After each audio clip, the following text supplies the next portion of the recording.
Kementerian Pendidikan dan Kebudayaan Indonesia mencatat ada sekitar 718 bahasa daerah yang ada di Indonesia, dan perlu dicatat bahwa angka ini didapat dari 2.560 daerah pengamatan. Artinya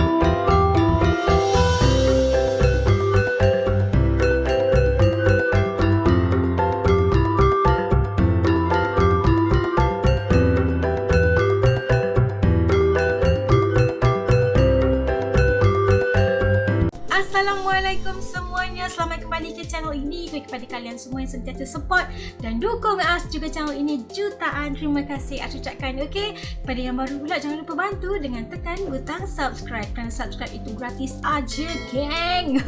Okeylah, seperti biasa As nak doakan kepada sesiapa sahaja yang menonton video As kali ini agar diberikan kemudahan dan kelapangan di atas setiap urusan kalian, diberikan kelancaran rezeki dan sentiasa dilindungi Allah untuk selamanya, insya-Allah. Amin.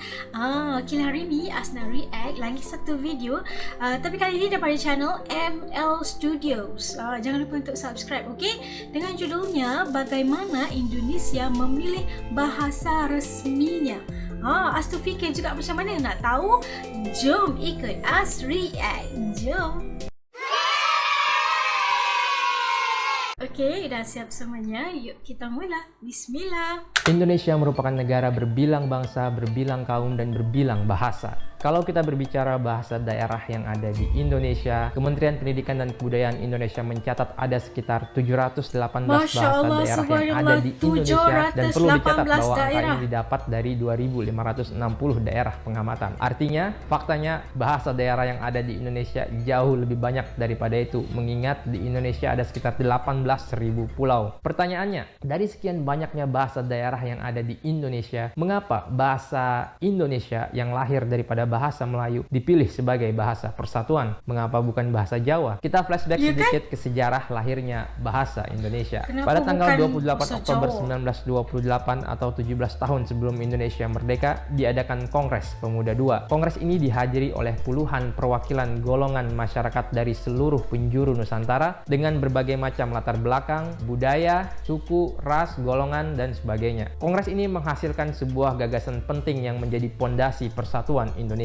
Gagasan ini kami sebut sebagai Sumpah Pemuda. Sumpah Pemuda terdiri dari 3 poin, di mana poin pertama berbunyi, kami putra dan putri Indonesia mengaku bertumpah darah yang satu tanah air Indonesia. Poin yang kedua, kami putra dan putri Indonesia mengaku berbangsa yang satu bangsa Indonesia. Poin yang ketiga, kami putra dan putri Indonesia menjunjung bahasa persatuan bahasa Indonesia. Nah, Sumpah Pemuda inilah yang menjadi pondasi penting persatuan Indonesia yang begitu beragam ini, yang begitu kompleks ini.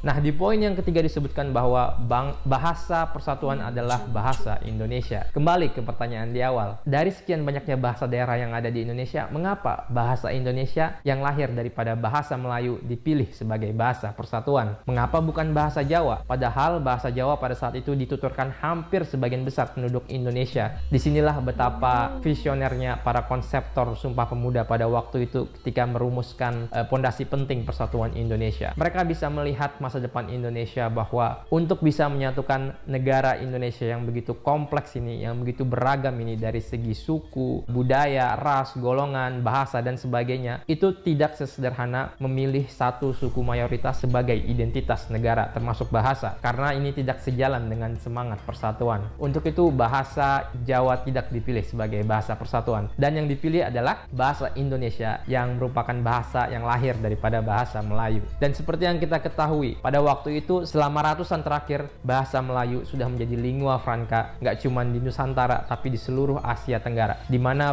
bahasa Melayu digunakan sebagai bahasa perdagangan. Dan 17 tahun kemudian sejak Kongres Pemuda II atau pada tahun 1945 ketika Indonesia merdeka, bahasa Indonesia semakin lagi dikukuhkan sebagai bahasa persatuan, di mana dalam Undang-Undang Dasar 1945 disebutkan bahwa bahasa negara adalah bahasa Indonesia. Dan terbukti bahasa Indonesia merupakan merupakan bahasa yang sangat sukses untuk bisa menyatukan masyarakat Indonesia yang begitu beragam ini, yang begitu kompleks ini. Dan saya sebagai warga Indonesia yang hidup di zaman sekarang merasa sangat bersyukur bahwa our founding fathers memilih bahasa Indonesia sebagai bahasa persatuan. Karena sekarang it doesn't matter whether you are from Java, whether you are from Kalimantan, whether you're from Sumatera, Papua, Sulawesi. When we meet in person, we can push aside for a while our ethnicity backgrounds because we are Indonesians. We speak the same national language, which is bahasa Indonesia, and we have a strong English identity accent. as Indonesian. Bhinneka Tunggal Ika, unity and diversity.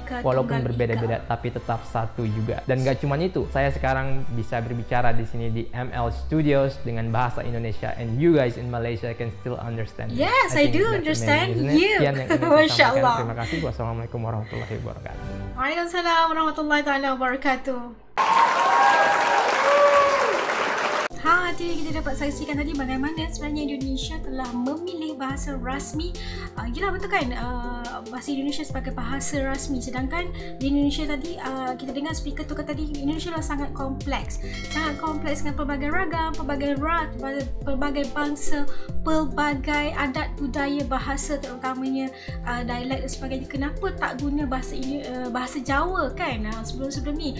Yang dikatakan tadi dikongsikan ada gagasan pemuda Indonesia tadi yang telah menyatakan dia dapat melihat apakah masalah sekiranya kita menggunakan bahasa Jawa sebagai bahasa rasmi Indonesia, dan mereka telah memilih untuk menggunakan bahasa Melayu